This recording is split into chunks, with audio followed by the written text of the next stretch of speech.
Hello Internet. Bit of a video this one.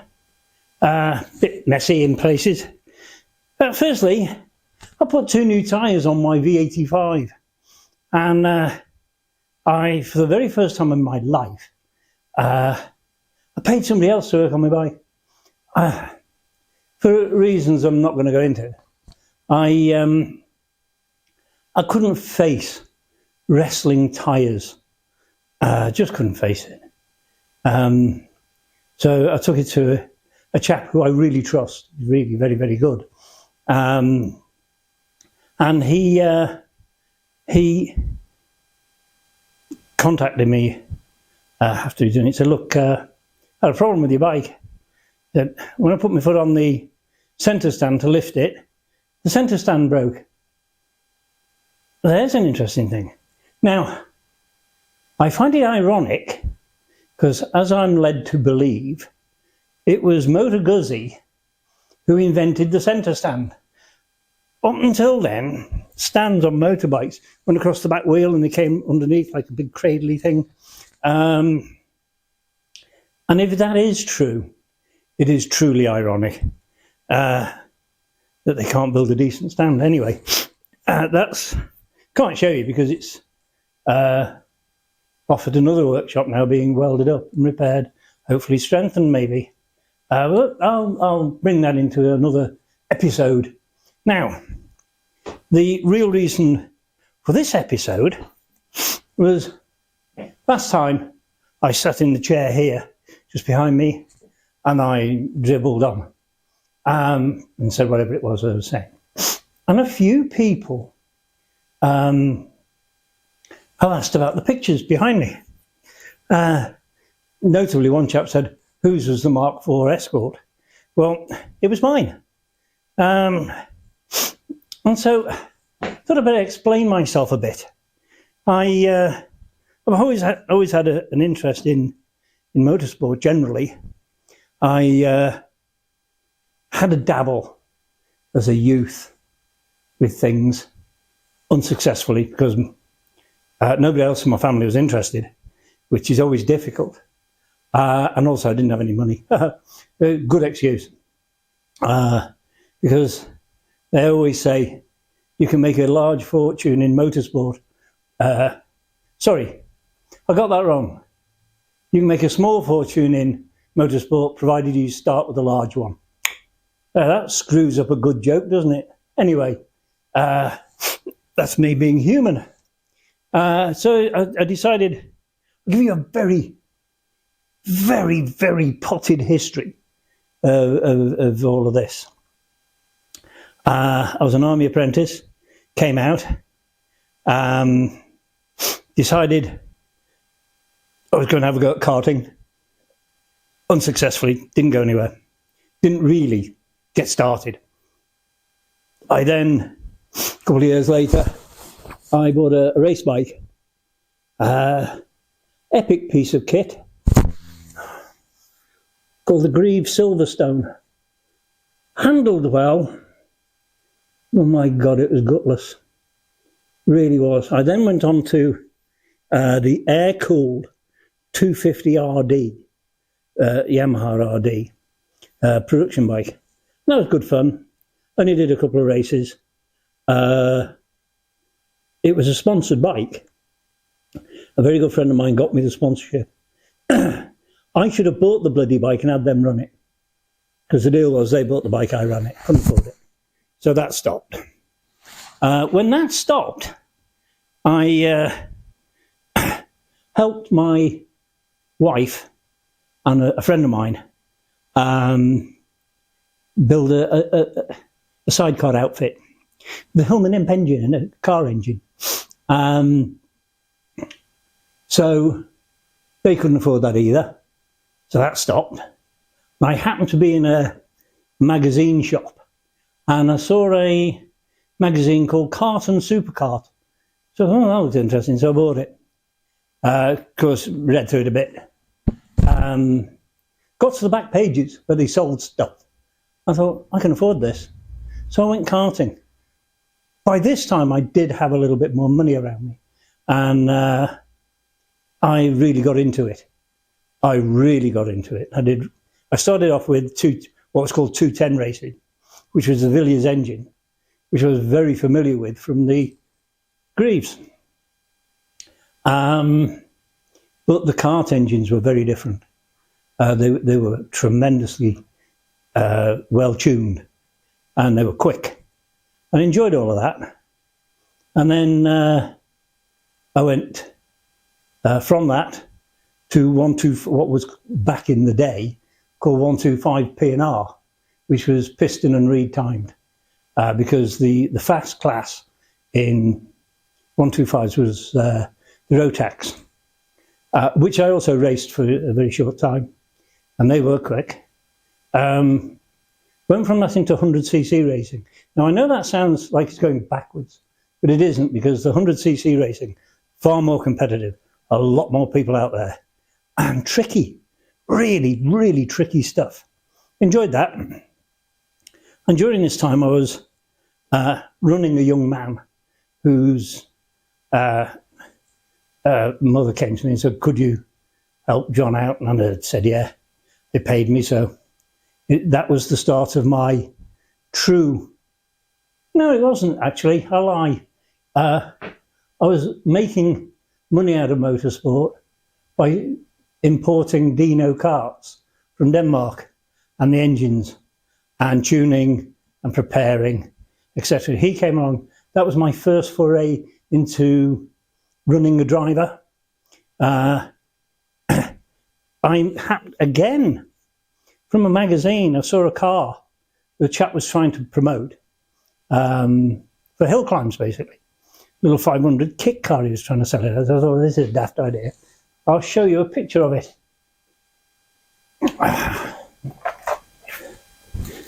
This was my first foray into Formula racing. This was the Formula 500.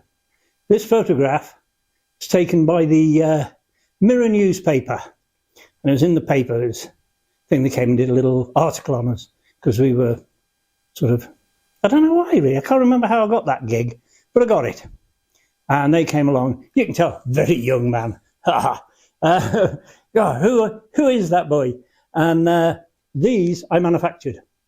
All these cars here I manufactured and sold them. And this particular red one was the boy who came from karting, who I ran, a guy called John Barlow, really nice lad. Nice family, good, decent people. And we had a riot doing it. Really did. That only ran I set up the series for them as a one-make thing. And we were involved with an outfit called the 500 Association, because I couldn't get enough cars to make a grid. And so we got involved with those, and they joined us. And they were an interesting bunch of guys. But it lasted for 3 years or so, and I had to move on. I then... where did I go from there? Oh yeah, I ran a race and rally school at a circuit in South Wales, and from there I ran the escorts, which is one of the cars that this chap asked me about. Which is this one. This was the XR Challenge. It was massively popular, particularly in the northwest, around Alton Park mainly, but they went all over the country. I had a lot of fun racing these. Not only did I race them, I had 2 of them, and I rented them out. And when all that ended, and then I had one left over, this one, I decided to race it myself. And that was great fun. Really enjoyed doing that. Although, I have to say, as much as it's good fun to race in those things, a friend of mine, actually he was a sponsor, we were talking about racing, and he said, oh, do you enjoy racing? He's blah, blah, blah, just chatting away. And I said, well, actually, I prefer single-seaters, because I enjoyed the 500s. And he came up with an expression, and I've remembered it ever since. He said, yes, he said, Single-seaters are racing cars. Saloons and sports are cars that you race. Interesting little difference there, you know. I like that. I think it's a good thing. Anyway, we'll skip some of the boring bits. I then ended up moving away from that circuit, dealing with another circuit, and meeting up with a really nice chap who was building a historic Formula Ford, and asked for my help. Now, I never raced this car. I'll make that very, very clear. But this was his car. This is him. This is the car I helped build. It's an Alexis Mark 9, I think 19, something like that. I can't remember. It's Mark something or other. Lovely looking little car. He put a lot of time and effort into it, and I enjoyed doing it with him. And we went around a few race meetings and usual jolly fun. And he wasn't a bad little driver. Excuse me.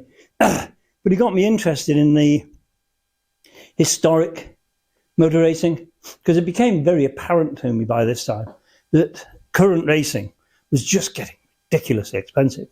But the historic stuff, if you could afford to buy a car, you had an asset.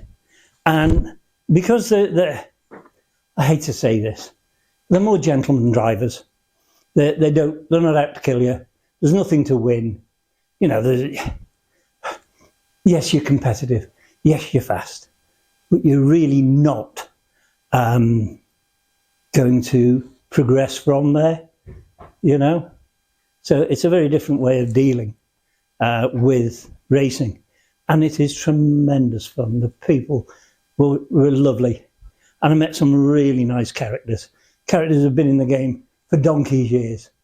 People like myself, at the downward slope of their careers. So from that, I bought a thing called a Van Diemen RF84, I think it was. There it is. That's me at Alton Park, having a fine old time. That was good fun. I love Alton Park, by the way. Asked about different circuits. People say, oh, what's your favourite circuit? Well, it's a hard fight between two. One is Alton Park and the other one is Cadwell Park. My two favourite circuits. They're a bit up and down, the beautiful settings.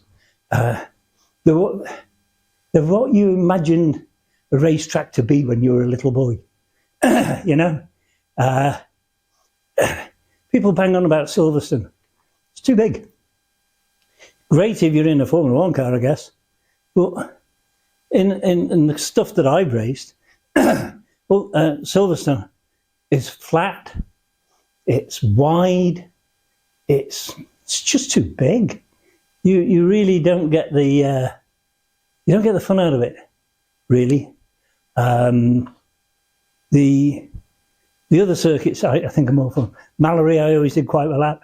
Enjoyed Mallory and Croft. I enjoyed. Yeah, you know, anyway, that's my opinion. I'm sticking to it. Right, I've showed you those.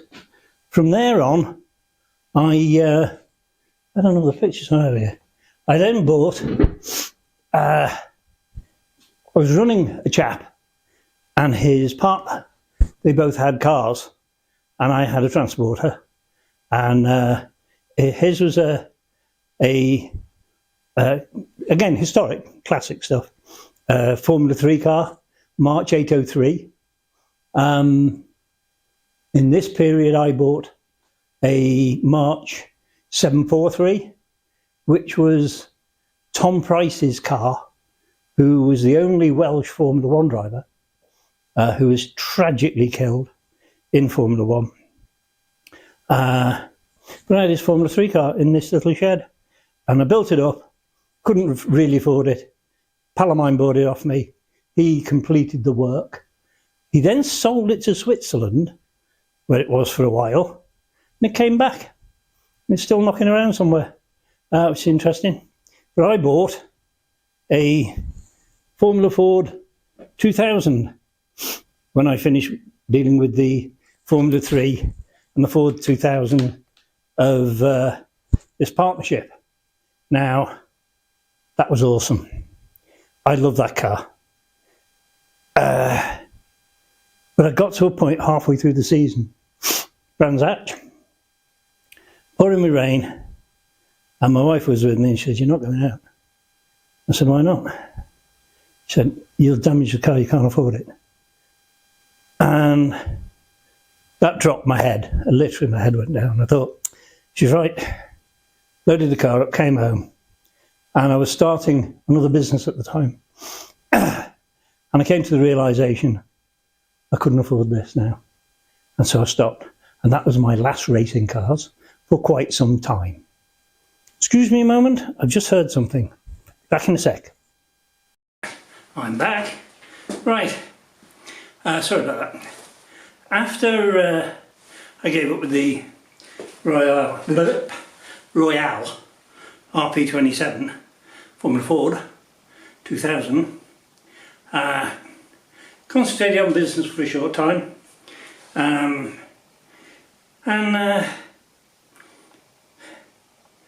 basically we had a young man working for us who was mad keen on motorsport. Kind of talked us in to going back into it. So we got into the Mazda Series, and we got local sponsorship and a driver, and we did a season and did quite well with him driving it. We then came the second season in it of owning the car, and had another driver who halfway through the season started messing us about with contracts. Happens, you know, just the way that the industry works. So we then said, right, that terminated, and we were stuck with the car halfway through the season. And we'd taken the sponsors' money. Not good. Not a good place to be. So my daughter said, right, you're going to have to drive it. So went off and got my licence again. I had not raced for 6 years. And so off we went. And that was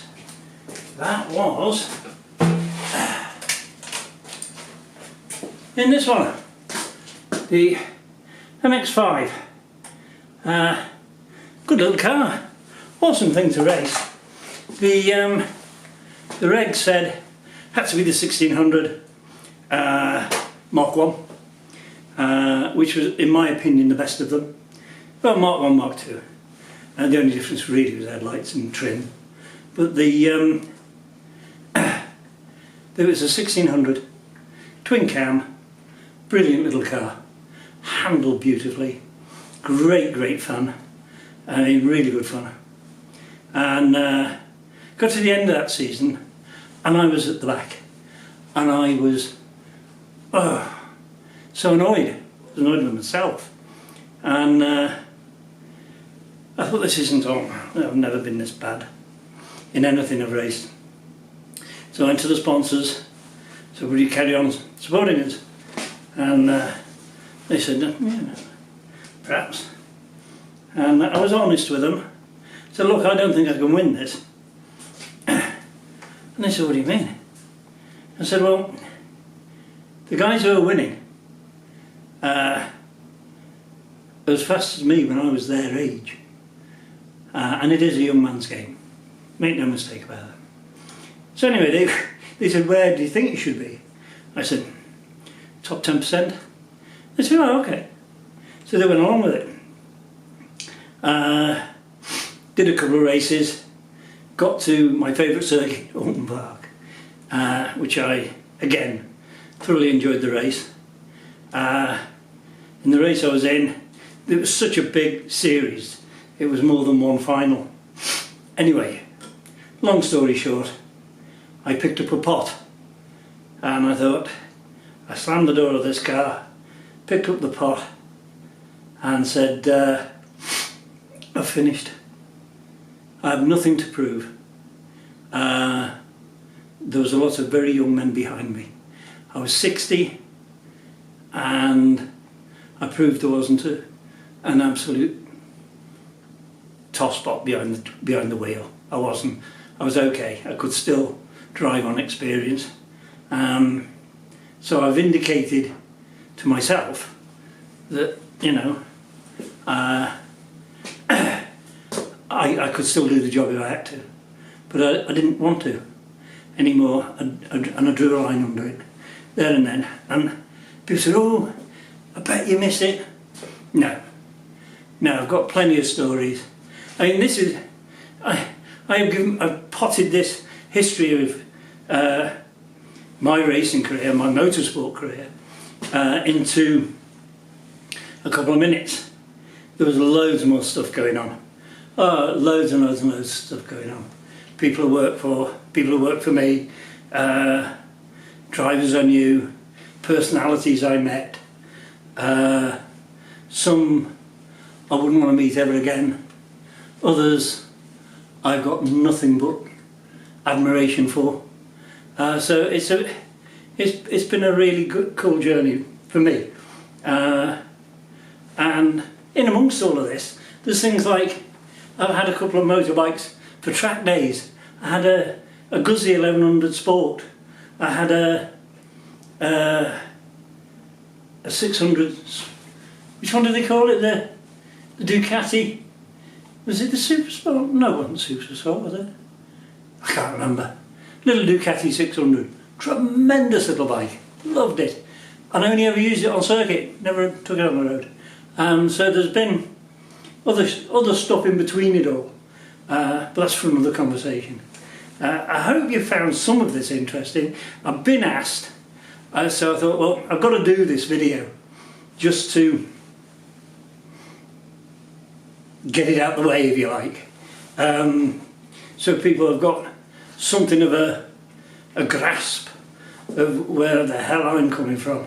I do have to say that interspersed with all of the motor racing and the cars and whatever, I've had motorbikes all the time. When we were doing the 500s, for example, I had an Autumn Dominator, Cafe Racer thing. That was awesome. And the lad that was doing the driving for us at that time, whose mother was funding it all, I forget where we were now, we were a track somewhere, and I had my bike with me. I said, "Come on, Norman, get on the back of the bike." So, I've been on a motorbike in my life. Let's get on the back of the bike. And we were riding around the circuit to show her what was going on, and that was just hilarious because she couldn't stop giggling. It was good fun. And there's stories like that, you know, things you remember. I had an LE feather set, and that was hilarious. And lots of stuff, you know, in amongst all the motor racing stories. But it's always been fun. It's always been fun. When I had the Silverstone, I had the Honda ST70, and I've bought another one, as you know. So, like I say, the stories just keep going on, don't they? As they say, it's all part of life's very rich tapestry. And on that note, I would ask you to like, subscribe, tell your friends, share it, ding on the notification bell, all of that bollocks. And I'll see you again very soon. I'll see you again very, very soon. Old Guy in Shed, signing off. Ta-ra, have a good one.